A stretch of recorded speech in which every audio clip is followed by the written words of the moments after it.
Hello. I can't sleep. I'm actually really stressed out tonight. I almost took some sleeping medicine. I haven't in a long time. I used to always have a bit of sleep medicine in me when I made these videos, and I kind of like them better when I don't. Um, but I'm, scared I won't wake up in time. Like, I'm having to adjust to, like, quote unquote normal life. Like, tomorrow's the first day in a long time.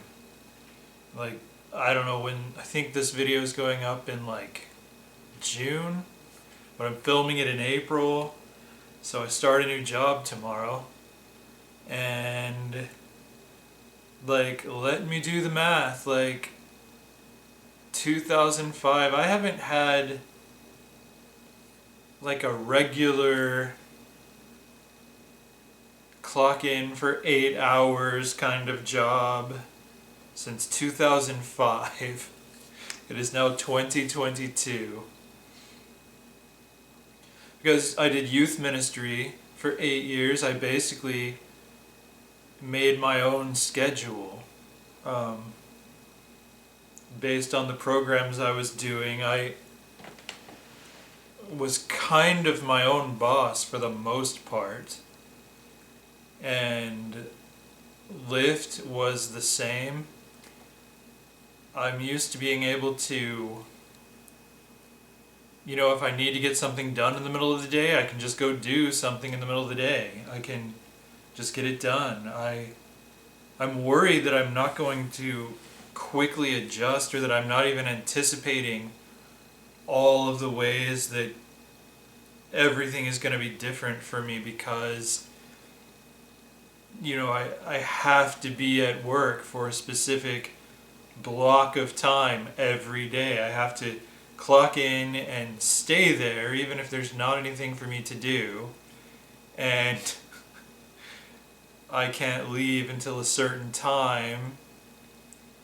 And, it's been since 2005,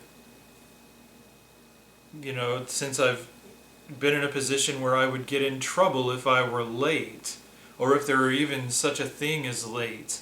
I mean, youth ministry,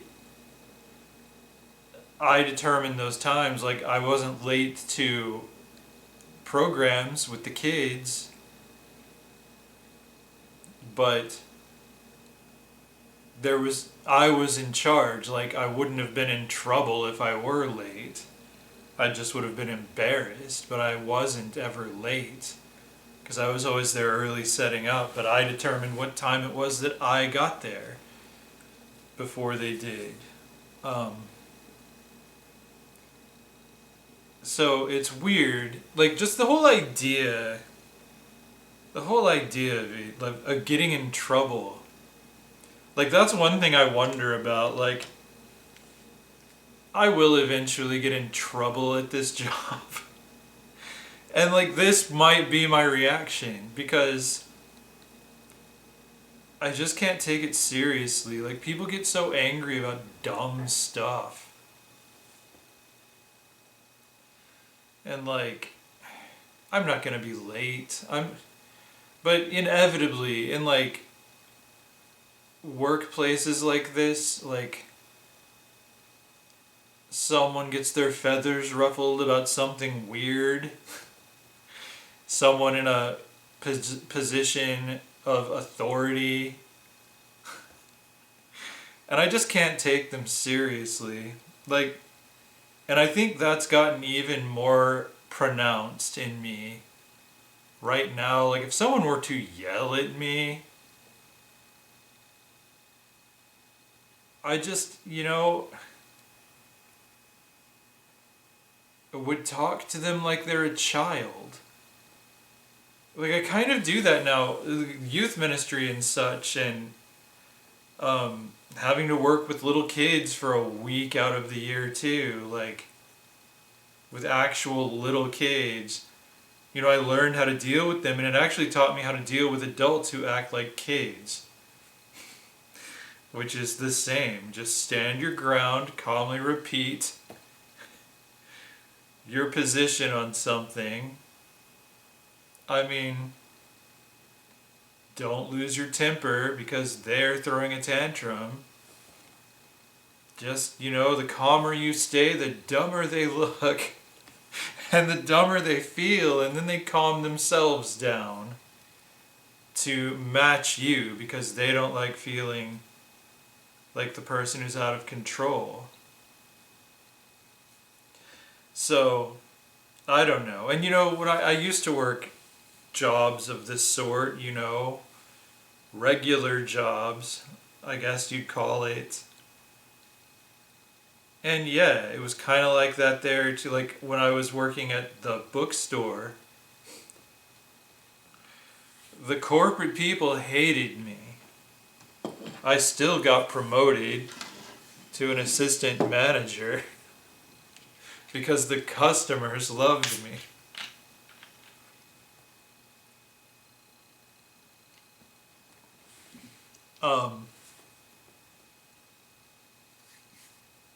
Like I had this one customer, she was so great.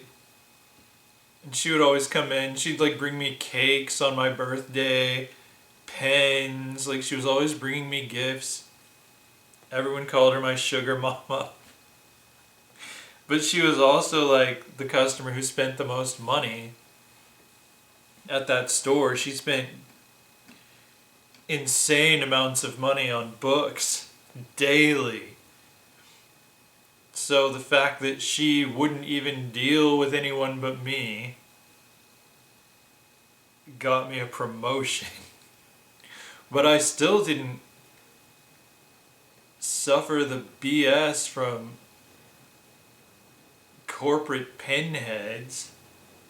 Like I'd have, before I was an assistant manager, like I was still I was still in charge of an entire section of the bookstore.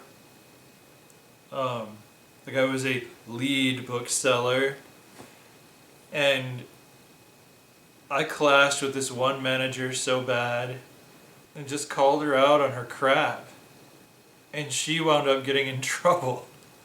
Like, I was in trouble, but I turned the tables because it was ridiculous that I was in trouble over this manager's incompetence. It's like she wasn't able to do something, and so she was blaming me, and I went and followed her footsteps and proved that she was inept. That it wasn't me, it was her. And, a corporate guy used to come in. He was a solid twit. I'm not afraid to say it. What's he gonna do? Fire me? I mean, he was a twit. I mean, all these corporate guys were twits. Like, the company I worked for, I don't want to get sued. They didn't promote from within when it came to like corporate people. So these guys would come in and they would know nothing about bookstores or how it works, or they just had no idea. Even like our general managers for the stores, they would hire them from other stores that were not bookstores. They didn't promote from within to like a general manager position. That was ridiculous. I think you should always absolutely promote from within. Because then you're putting people in leadership positions who actually understand the business that they're supposed to be running. But, this company, man, I've laughed at them for decades, ever since. They do so many stupid things. So many stupid business plans, and most of it comes from the fact that they don't promote from within. But, so this one corporate pinhead, gosh, he was a piece of work. But he'd come up, like, if he'd ask me stupid questions, like I was sitting there putting, like, discount stickers on book covers, just, that was the only thing I was very clearly doing. Stack of books, roll of stickers, putting them on there, and he came up to me and just looked down at me, and he was like, "So, what are you doing?" And because that was an incredibly stupid question, given he was looking right at me, my stack of books, my roll of stickers, and me putting them on the books, I just looked up at him, I took a sticker off, stuck it on him, and went back to my work as though he were gone. He eventually had a nervous breakdown and had to be institutionalized, and I was told in no uncertain terms it was because of me. I was proud of that. But, gosh, this other corporate guy, the guy who replaced him after his mental breakdown, they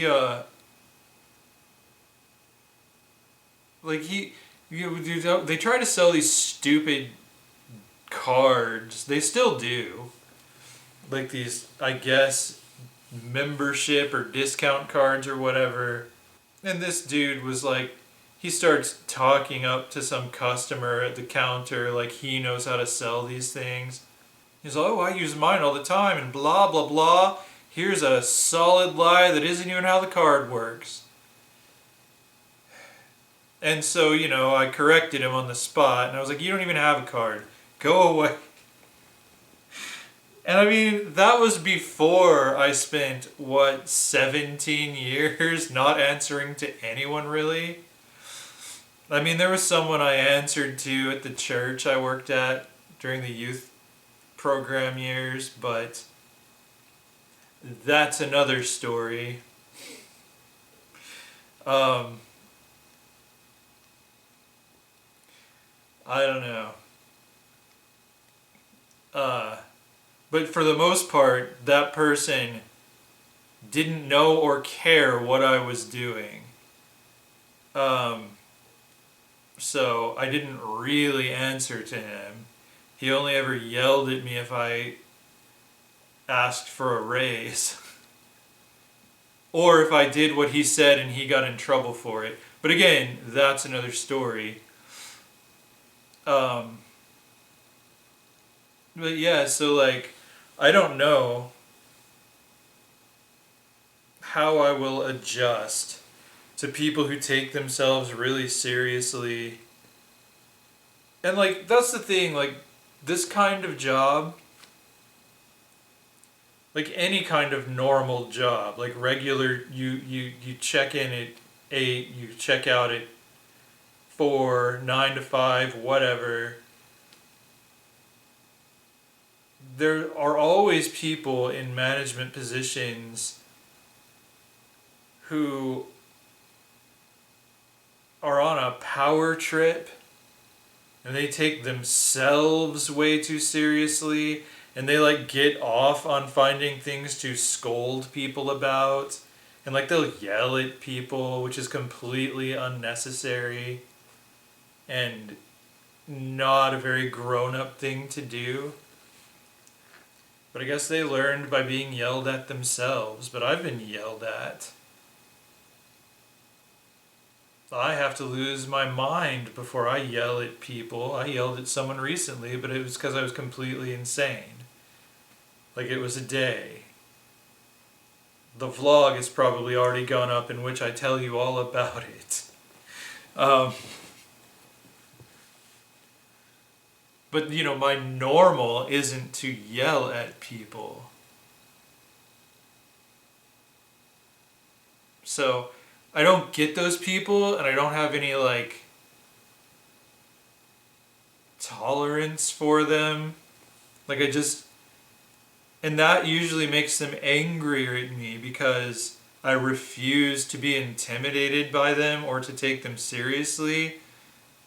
But that's who I am, and I usually wind up getting promoted. So, so I don't know. We'll see how it goes. But I am a little bit nervous, like about having to wake up and like I don't even know how to calculate. Like I'm having to readjust my whole like concept of the beginning of the day, because for years, like with Lyft, I get up at 8 o'clock at night so that I have a little time to socialize, and then I'm on the road at 3 in the morning and finished by 11. Like right now, like it's after midnight, and I need to go to bed.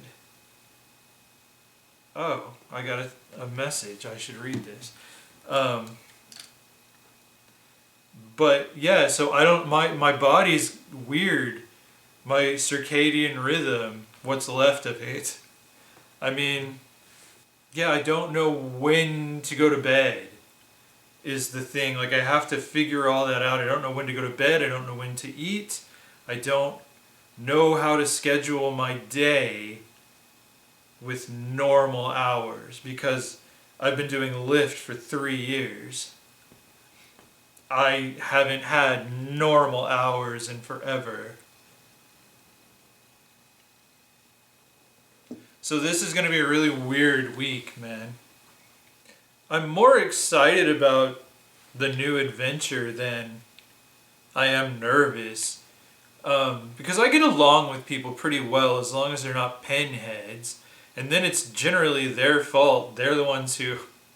Like, I'm willing to get along with pinheads. It's just that I don't take them as seriously as they want me to. And then they get all angry and have to be institutionalized. And so, that's not my fault, really. Just because I won't play along. So yeah, like... my whole life is about to be changing. New job. Matt's moving in. Yeah, I mean, it's a lot to adjust to. And I'm facing a new dawn, and I'm really happy. I'm really happy. It's kind of like the unknown is still there, but it's not like a void. It's like I know where I'm going for the first time in years, and it's where I want to be going, and it's just the unknown is just like, what adventures will I have on this journey? It's not, will I still be alive in 10 minutes? Like it's been for the past several years. Just how am I going to survive the week? How am I going to pay my bills? How am I going to not commit suicide? Like, I got to the darkest moment and immediately came the dawn. Like, everything has been miraculously looking up ever since then. Just every aspect of my life. Once I hit rock bottom, it's like I shot up. Like everything has turned around. It's insane, but in a good way. And that's going to take some getting used to as well. Like I need to adjust to being happy. I need to adjust to not being terrified all the time, to not being in a continuous state of existential crisis. And that's a good thing. Like, I'm really happy that I have to adjust to that. I have to adjust to another person living in the house with me who is a person I really want to live with.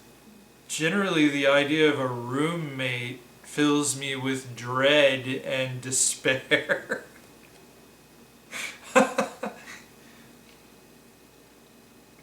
But, I mean, there are very few people I can live with. But Matt is one of them. And, you know, he puts his dishes in the dishwasher the right way. Like, we both put our silverware in, handle up. And because why would you, it's just, you know, we do all the right things the same way. We're very different people, but we're very much like soul brothers. Like, we're from the same planet. We're very alike in so many crazy ways. And, you know, we're just different enough for it to be interesting. You know, we have things to add to each other. So it's a good thing. And I just, you know, I never wanted a roommate because it's so much work. Like, I've had some challenging experiences with roommates in the past. You know, I had a roommate who was one of my best friends, but we were very different. We had very different lifestyles. It's like the odd couple on crack. So, yeah, so I kind of, but with Matt, with the friend who is going to, by the time this video is posted, already be living here, it's a very rare case of it really doesn't make sense to me that we weren't living together already. And we'd actually talked about it for 2 years. Just about 2 years. Yeah. But yeah, so that's happening. And even that, like, I'm having to adjust to not having the full burden of the mortgage payment. Like, I was doing math about with my new salary, and I was like stressing because I realized how very little money I will have left after the mortgage is paid. But then I reminded myself, oh, but Matt will be here paying half of all the bills. So I have to readjust how I do financial math because I have another person's income to factor in to the household income. So it's really good. And I mean, that is assuming everything, it looks like we're going to be able to save the house. Which, when I hit rock bottom, that's why I hit rock bottom, because it did not look like there was any way to save the house. In fact, it had been made clear to me that the house was over, it was gone. But since then, we've found solutions. We've, you know, I'm presently waiting on a packet from the mortgage people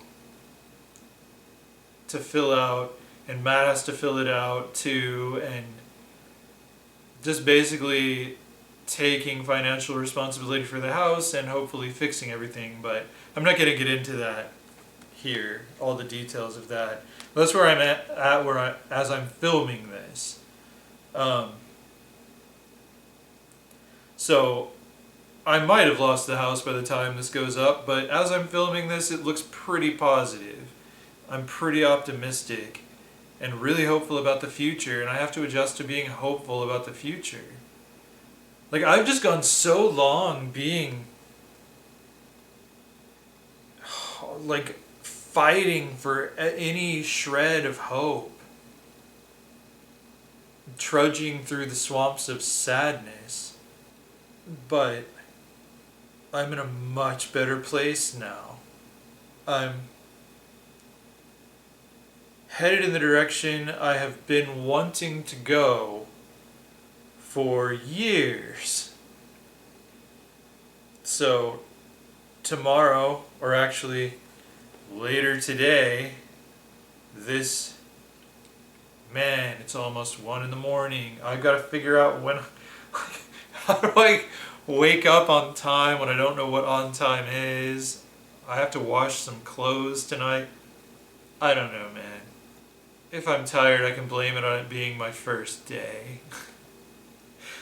Like if I'm just not catching things. Plus, one of my best friends in the world, one of the Knicks, is going to be the one training me. As it turns out, I got put right in the same place he is. And he's the only one there. So now there's going to be 2. So it's not like I'll be under some grueling taskmaster. I'll be with someone who knows what I can do, that I'm a good worker, that I'm capable, all that stuff. And, it's going to be good. It's going to be really good. Because that's the thing, too. I already have 2 close friends who work for this company who I'll get to see more of. And I'll get to see more of Matt. I'll get to see Matt every day. Like, just this is my bliss. And I was worried I would never get to live the life that I wanted to live. So, at this point, I'm thinking I'm definitely going to have my happy ending this year. Like, in the story I wanted to tell with my vlogs, I didn't know if I was going to have a happy ending or a tragic ending. So I said my happy ending ends with a tattoo and a puppy. So I got to start thinking. It looks like I got to start thinking about what kind of tattoo I want. Because I really want a tattoo. Like, it needs to have meaning, but one of my very close dear friends, Kagan, has a tattoo shop, and he was one of my kids when I was a youth minister. So regardless of what it is, it's going to have a deep meaning to me because Kagan is the one who tattooed it. But I'd like it to have some other meaning as well. I don't want him to just draw a line on my arm or whatever. I gotta think about where I want it. And I don't know why I want to do that. I just do. Largely because Kagan has a tattoo shop. And Kagan means a lot to me. And I feel like getting a tattoo from Kagan is a way to show that to Kagan. And, a puppy. I haven't had a dog in a very long time. Like, my dog, Barney, has been gone longer than he was ever alive. And he was 13 years old when he died. But, yeah, it's time to get a new dog who won't be like Barney. Barney was my brother. I literally grew up with that dog. We were kids together, running around the neighborhood. I won't have that experience with another dog. It'll be a very different relationship. But I value those human canine relationships. I think they're important. And I don't like treating your dog like your kid. Like, it bugs me Like if a vet is like, "Oh, your daddy's here." It's like, "I'm not his daddy. We're buddies." That's it's like I'm his human, he's my dog. That is a very specific relationship. It's a very specific bond. It's different than a parent and a child, at least for me. Like, I intend to treat a dog like a dog, and that doesn't mean I'm going to treat the dog badly. Like, I think the way you treat a dog is with utmost respect for the role they have in your household. Like, we co-evolved with these people, these dogs. We shaped them from wolves. So they're tailored to a friendship with humans, but I'm going to treat the dog like a dog. And that means acknowledging the dog's personhood. Like, I won't treat the dog like less of a lesser being than a human, because I don't see dogs that way. I don't see dogs as lesser beings. I do see them as dogs. They aren't humans. I don't know. You'll see. You'll see when I get a dog at the end of the year, because everything is going well. But yeah, I mean, I just want to keep talking because I don't want to go to bed, because I'm not really ready to go to work in the morning because I don't know quite how to do it. But it'll be fun. And 8 hours makes me nervous. Of just 8 hours of have to. Like in the Lyft car, it's my choice. I could do way more hours than that in youth ministry, but it was my choice and it was my passion. This job will not be my passion, but it is my choice. And I'm very excited about the paycheck that's going to be steady. Even if my car breaks down, I still can get to work and get paid. I'm excited about the benefits. Like, I haven't had benefits in 15 years. Like, I need to get to a doctor and a dentist, an eye doctor, like all these things. I'm just going to pile it on as soon as all my insurance kicks in. Because the church wouldn't give me insurance, even though I worked more hours than anyone. And if I brought it up, I'd get yelled at. But again, that's another story.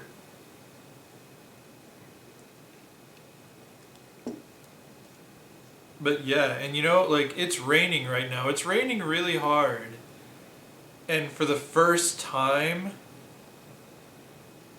in years, I don't have to worry about what that means for my Lyft driving hours. Because if it's still raining when it's time to go to work, I'm going to drive to work in the rain, but driving in the rain will not be work. And then, yeah, I'm not going to have to drive around in bad weather. And, there were a lot of times I had to say, I can't go to work today because the weather's too terrible. I can't risk having a wreck and losing my only source of income. I don't have to worry about that, and I'm trying to get used to that. Like, I'm listening to this rain and trying to just be chill about it. Because rainstorms didn't used to stress me out. I used to just love them. Like, there's a lot of stuff I get to just love again. So it's going to be a hard 3 weeks or so before I actually get paid. I literally have $13 in the bank. So if I have the energy, I will probably try to get some lift hours in anyway while I'm waiting on my first paycheck with the new company I'm working for, but I don't need to earn all my money from Lyft. Like if I have a slow day, it won't leave me with crippling anxiety about the bills. Um, but yeah, I mean, it's fine. Like 3 weeks, something will come along in 3 weeks. I'll have some time to drive Lyft in 3 weeks, so I won't have to live on $13 for 3 solid weeks. But yeah, I can just relax a little bit more. Like, cause 3 weeks is nothing. I'll be on the other end of it in no time. Putting a paycheck in the bank. Have a room. Like by then, I'll have a roommate. Paying half the bills. Yeah, I'm just kind of wallowing in contentment right now. Just thinking about the future, and just my soul is wagging its tail. I'm just very happy, and I'm wallowing in it. Like all the things that I'm kind of nervous about tomorrow just don't even really bother me when it comes down to it, because I'm so happy to have a steady job after 3 years of trying to get one. I'm so happy about everything. Like everything that would normally be stressing me out, like having to make room for Matt in the house, I'm happy to do it. Like I am happy to cram my writing stuff in my bedroom to make room. I'm happy to do all the things we're going to do to this house to make it work for both of us. And before, things like that were just overwhelming to me. Because I was just doing it all on my own, for myself, and I didn't really care so much about myself. But now I do. Now, it's like I just can't wait for tomorrow. And I haven't felt that in so long. Yeah, I just can't wait for tomorrow, and the tomorrow after that, and the tomorrow after that. Like I can't wait for the weekend Matt moves in. I can't wait to do all the work that we're going to do to turn the garage into the library, and I can't wait because it's the life I want to live, the life I've been fantasizing about. Like I've always wanted people from my tribe to live in this house with me. Like that used to be my fantasy, have a big house with enough rooms for everybody. Because I like my privacy, I like my space, but I think I've had my fill over the past 3 years. I don't want to be alone. That's another reason I want to get a dog. But, I mean, this is kind of a rambling video. Doesn't really have much of a direction, I guess, or a point, except that I'm wallowing in happiness. It's like I'm having to make adjustments to happiness. And it's a good place to be. Like, it's kind of awkward to not quite know where to step in this alien terrain, but I'm glad to be here, and I plan to stay because I've got a lot of living to do. I'm just so excited about life. Like I don't want to look back any more than I have to. Like I don't want to forget what I came through. to get moving back in the right direction. I don't want to forget the 9 years of hell. But I definitely don't want to wallow in it. I don't want to walk backwards staring at that. I want to stare at the sun. I want to follow the rainbow. I don't want to get obsessed with my scars. It's like I'll process things. I'll process things through my novels. I'm a writer. I mean, that's all what I'm doing right now. The novel I'm working on, I wrote this novel when I was insane, is what it's called. And oh my goodness, it's cathartic. But yeah, I have to be in the midst of a breakdown to write a chapter. I do have a plan to finish it. Once everything is, Matt's moved in and everything. I think I can finish it in a weekend, and I have a plan. That doesn't require me to be in the midst of a nervous breakdown. But I want to get that book done, and it's how I'm processing the things that I'm leaving behind me. And maybe that's what the book is about. There's no outline. I'm just following these crazy characters on their journey.